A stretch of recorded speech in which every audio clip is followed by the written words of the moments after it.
Olá, tudo bem? Professor José Roberto, mais um conversando sobre literatura. Na verdade, é um passeio que nós estamos fazendo por alguns dos livros que são considerados fundadores, o arquivo, né, na memória dos estudos literários, comumente denominados de clássicos, clássicos da literatura.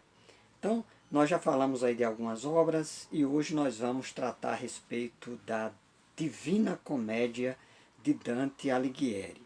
Então, quem foi o Dante Alighieri? O Dante Alighieri, conforme a gente destaca aqui no nosso livro, Clássicos da Literatura, uma iniciação, a gente diz que o Dante Alighieri ele nasceu em 25 de maio de 1265 na cidade de Florença, na Itália.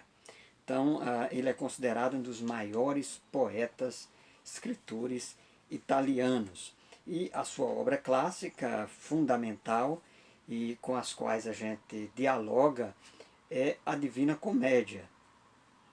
Para quem viu, de repente, o filme ou leu o livro, né, do Dan Brown, o livro Inferno, faz muita referência a esse livro. Inclusive o próprio título do livro Inferno, do Dan Brown, é uma alusão direta à tríade, né, as três partes que constituem o que compõe a obra A Divina Comédia, que a obra é dividida nessas três partes: inferno, purgatório e paraíso. Então, o Dante Alighieri, ele viveu na sua cidade, Florença, foi criado entre os dominicianos e os franciscanos, então ele teve uma criação religiosa, Idade Média, contexto medieval, então ali o período do Renascimento, então é todo um contexto no qual há uma identificação eclesiástica, uma identificação religiosa, mas também ao mesmo tempo a possibilidade para a reflexão, para retorno às fontes, que inclusive essa é a máxima, a premissa do Renascimento e também do Renascimento italiano, ad fontes, voltar às fontes. E o Dante Alighieri, ele volta para as fontes indo dialogar com o Virgílio, que nós falamos aqui no vídeo anterior a respeito da Eneida de Virgílio. Inclusive, um dos personagens centrais que eu acompanho nessa jornada espiritual, digamos assim, essa jornada até chegar ao paraíso, não é outra pessoa senão Virgílio, o grande poeta estimado do Dante Alighieri. Né? Então, uma coisa que merece destaque também na sua vida, na vida pessoal do Dante Alighieri, é a paixão que ele teve por uma mulher chamada Beatriz. Essa paixão não se consumou, não se realizou, ela se transformou numa espécie de mulher ideal e ele vai projetar nessa mulher a própria divindade. E dialogando mais uma vez, desta feita com o Dan Brown novamente, com a história do feminino sagrado. Então a Beatriz é essa espécie de feminino sagrado que retoma esse papel da mulher e dentro do catolicismo o papel de Maria como a mãe, como a mulher que é adorada e que é reconhecida como a mãe do Salvador. Então é uma obra importante. Aqui, em termos de teoria literária, é bom que eu destaque o que é uma comédia, para que você que é iniciante e que está se iniciando na leitura desses livros, não pense que porque está escrito Divina Comédia você vai rir, porque tem muita piada. Evidentemente, eu estou dizendo isso para os mais leigos, né?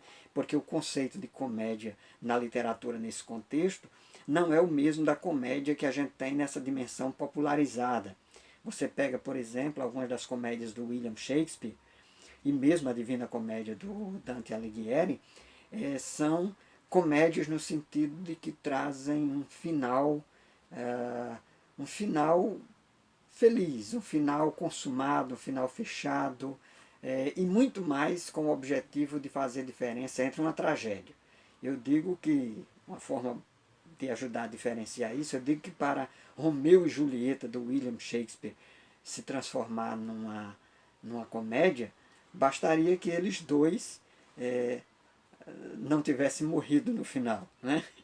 Ao invés daquele contratempo, daquele mal-entendido no encerramento da peça do Shakespeare, os dois tivessem terminados juntos e ali poderia muito bem ser considerada uma comédia, mas é uma tragédia.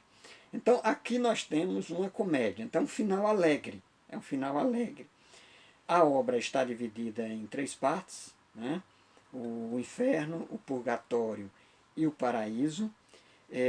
O T.S. Eliot, que foi um crítico literário, ele diz que a composição literária ela se divide na história da humanidade em antes e depois de Shakespeare e do Dante Alighieri. Então eles são divisores de água, né?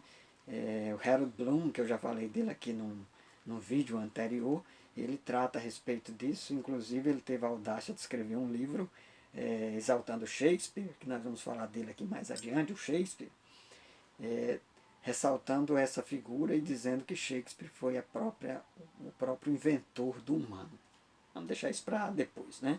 Então vamos continuar aqui destacando que o Dante Alighieri ele foi expulso da sua cidade, então essa é uma obra também política, ele foi expulso da sua cidade, ele se exilou, isso em 1302, e foi justamente nesse exílio que ele produz a Divina Comédia. E ele aproveita essa Divina Comédia como uma espécie de denúncia política.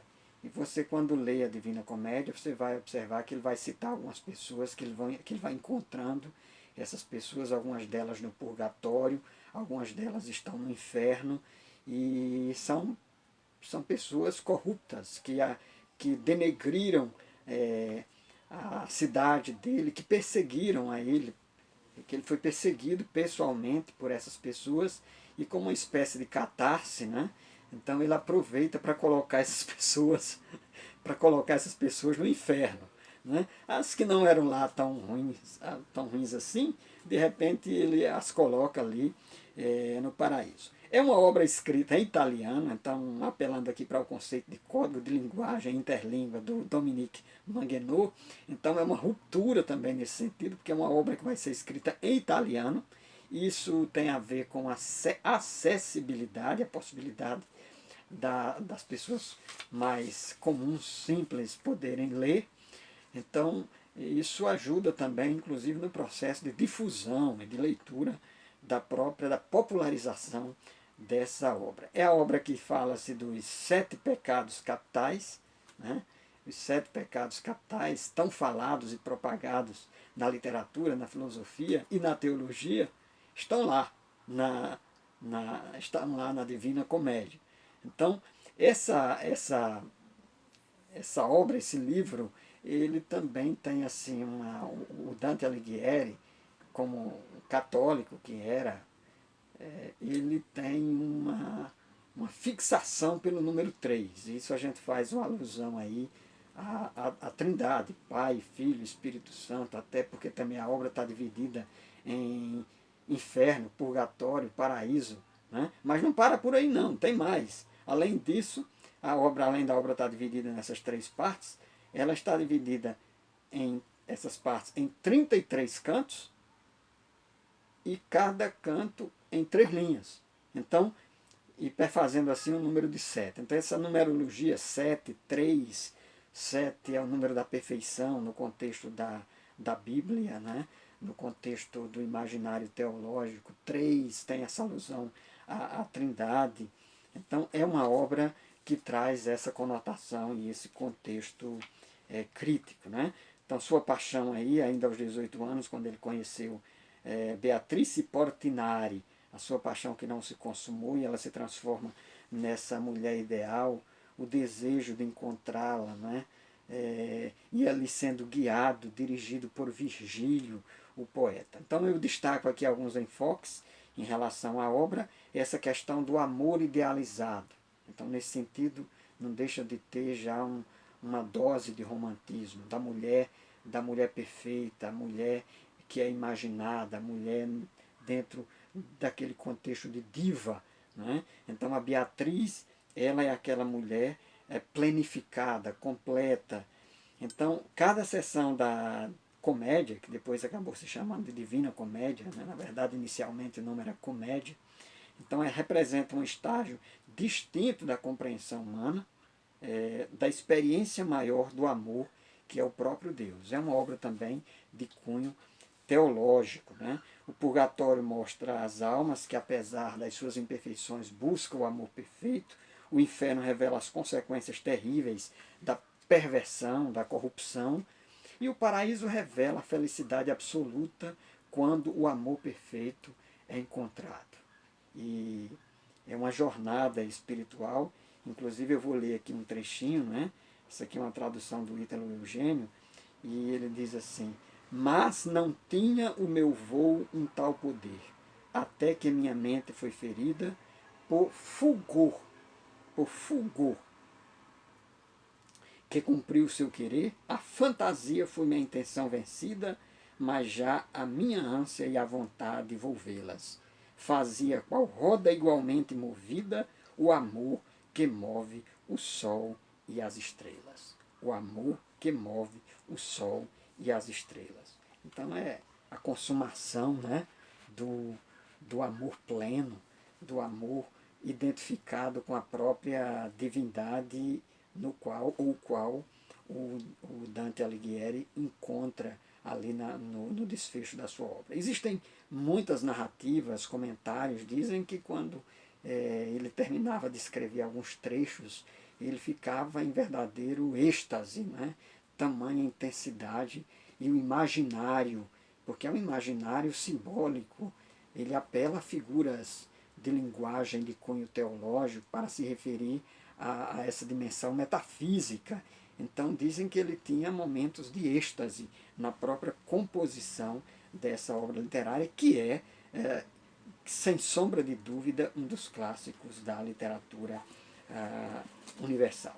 Então eu tenho aqui, né, eu tenho algumas traduções, mas eu destaquei essas duas aqui para concluir mostrando para vocês, né?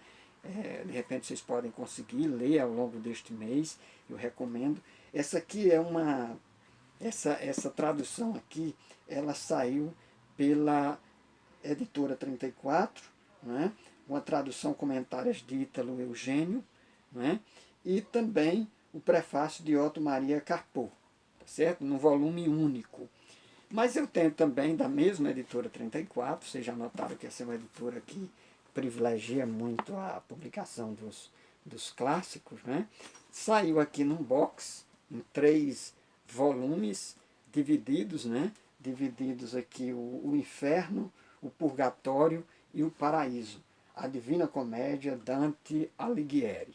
Então eu recomendo aí que você tente conseguir, se não essas, mais uma tradução, de preferência uma tradução que seja versificada, não seja uma adaptação, para que você tenha a oportunidade de ler a Divina Comédia de Dante Alighieri. Ok? Então, olha, assina aí o nosso canal, ativa aí o sininho, tá bom? Para que você possa acompanhar os nossos próximos diálogos, conversas sobre literatura. Virão outros livros.